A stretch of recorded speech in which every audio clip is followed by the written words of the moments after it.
Good morning students. आज हम पढ़ेंगे आमोदनी पाठ्य पुस्तक के 5वें पाठ को, जो है फ्लोरेंस नाइटिंगेल।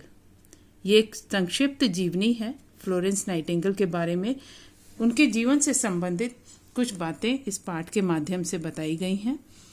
तो चलिए शुरू करते हैं पाठ। लेकिन पाठ शुरू करने से पहले पढ़ेंगे शब्द अर्थ। पहला शब्द है नुक्कड़, जिसका अर्थ होता है कोना। घाव, जख्म, नर्स, परिचारिका, अनुमति, आज्ञा। चिकित्सा, इलाज। चिकित्सक होता है इलाज करने वाला, और चिकित्सा इलाज। प्रसिद्ध, मशहूर, फेमस। शिविर, छावनी। छोटे छोटे जो टेंट लगे होते हैं, जैसे आपने देखे होंगे, सेना अपने शिविर लगाती है, छोटे छोटे टेंट में रहते हैं सैनिक। दृढ़, पक्का, इस तरह से टेंट बने रहते हैं, ठीक है, उन्हें हम छावनी कहते हैं। शिविर, ठीक है। चलिए पाठ शुरू करें। प्रतिध्वनि है, जीवन का सबसे महत्वपूर्ण प्रश्न है, आप दूसरों की मदद के लिए क्या कर रहे हैं। ये कहा है मार्टिन लूथर किंग ने। ये सबसे बड़ा प्रश्न है हमारे जीवन का, कि हम दूसरों की मदद के लिए क्या कर रहे हैं। दूसरों को अगर मदद की आवश्यकता होती है तो हम उनके लिए क्या कर सकते हैं, ठीक है। पाठ शुरू करें। यह घटना इटली के फ्लोरेंस नगर की है। एक छोटी सी बालिका बस्ता उठाए विद्यालय से अपने घर जा रही थी। विद्यालय यानी कि स्कूल, बस्ता यानी कि बैग। गली के एक नुक्कड़ पर उसे एक बिल्ली मिली। बिल्ली की एक टांग घायल थी, उसके घाव पर मक्खियां भिनभिना रही थीं। उस बालिका को बिल्ली पर दया आ गई, वह उसे अपने घर ले आई। उसने बिल्ली के घाव को गर्म पानी से धोया और उस पर पट्टी बांध दी। ये घटना जो है फ्लोरेंस नगर की है। इटली में जो ये नगर है फ्लोरेंस नगर, वहाँ की ये घटना है। एक छोटी सी लड़की बस्ता उठाए, अपना बैग उठाकर विद्यालय से, स्कूल से अपने घर की ओर जा रही थी। गली के एक नुक्कड़ पर, गली के कोने पर उसने क्या देखा? एक छोटी सी बिल्ली देखी, और बिल्ली की एक टांग घायल थी, उसमें चोट लगी हुई थी। उसके घाव पर मक्खियां भिनभिना रही थी। जहाँ चोट लगी थी, मक्खियां उसके ऊपर मंडरा रही थी, भिन भिन कर रही थी। उस बालिका को बिल्ली पर दया आ गई। जो बालिका थी उसको बहुत ही दया आई बिल्ली के ऊपर। वह उसे अपने घर ले आई, वह उसे अपने घर लेकर चली आई। और वहां उसने क्या किया? उसने बिल्ली के घाव को गर्म पानी से धोया और उस पर पट्टी बांध दी।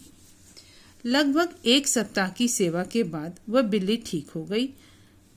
1 सप्ताह की सेवा की, यानी कि 7 दिन लगातार निरंतर उसकी सेवा करती रही वो लड़की, और वो जो बिल्ली थी उसकी सेवा से वो एकदम ठीक हो गई। क्या आप जानते हैं कि उस बिल्ली की सेवा करने वाली बालिका कौन थी? उस दयालु बालिका का नाम था फ्लोरेंस नाइटिंगेल। ये थी वो दयालु बालिका। दया भावना इनके अंदर बहुत बचपन से ही विद्यमान थी।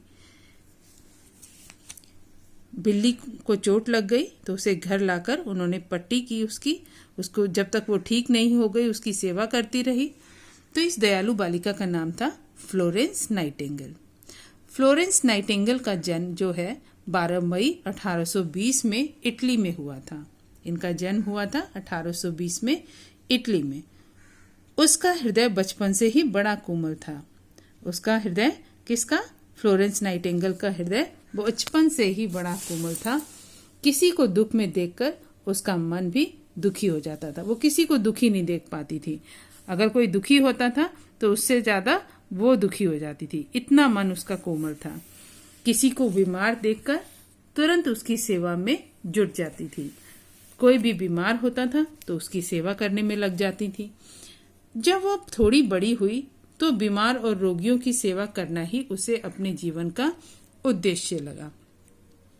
अब थोड़ी बड़ी हो गई तो उनको क्या लगा कि मुझे जो है, मैं बीमार और रोगियों की सेवा ही करूं। उनके बस मन में यही आया कि मेरा अब उद्देश्य यही है कि मैं कोई भी बीमार हो या रोगी हो उसकी मैं सेवा करूं। और मन ही मन उन्होंने क्या सोच लिया, मन ही मन नर्स बनने का निश्चय कर लिया। नर्स मतलब परिचारिका। उन्होंने मन में नर्स बनने का निश्चय कर लिया, दृढ़ निश्चय कर लिया, उन्होंने पक्का इरादा कर लिया। जब उसके माता पिता को उसकी इच्छा के बारे में पता चला तो वो बहुत नाराज हुए। माता पिता को बिल्कुल अच्छा नहीं लगा कि उनकी बच्ची जो है नर्स बन जाए। तो ये सुनकर माता पिता बहुत ही नाराज हो गए। उन्होंने फ्लोरेंस को नर्स बनने की अनुमति नहीं दी। उन्होंने फ्लोरेंस को नर्स बनने की अनुमति नहीं दी, उन्होंने आज्ञा नहीं दी कि वो नर्स बने। वे इस काम को पसंद नहीं करते थे। रोगियों और बीमारों की सेवा करना ये उन्हें बिल्कुल पसंद नहीं था कि उनकी बच्ची ये काम करे। उन दिनों में सम्मानित परिवारों की लड़कियां इस पेशे को नहीं अपनाती थीं। उन दिनों जब बहुत जो सम्मानित परिवार होते थे, बड़े बड़े परिवार, जो ऊंचे परिवार खानदान बताए जाते थे, वहाँ की लड़कियां जो है इस तरह का पेशा यानी नौकरी नहीं करती थीं। जब फ्लोरेंस को अपने माता पिता से अनुमति नहीं मिली तो बहुत उदास हो गई। उन्हें अपने माता पिता से जब आज्ञा नहीं मिली नर्स बनने के लिए तो वो बहुत ही उदास हो गई। अंततः माता पिता को उनके दृढ़ निश्चय के आगे झुकना पड़ा। फ्लोरेंस ने नर्स बनने का जो पक्का इरादा कर रखा था उसके आगे उनके माता पिता झुक गए और उन्हें नर्स बनने की अनुमति दे दी। तो आज हम यहीं तक अपना पाठ करेंगे। अगली वीडियो में हम आगे के पाठ के बारे में जानेंगे। ठीक, तो अब तक जो भी मैंने पढ़ाया उसे सही उच्चारण के साथ पढ़िए और समझिए।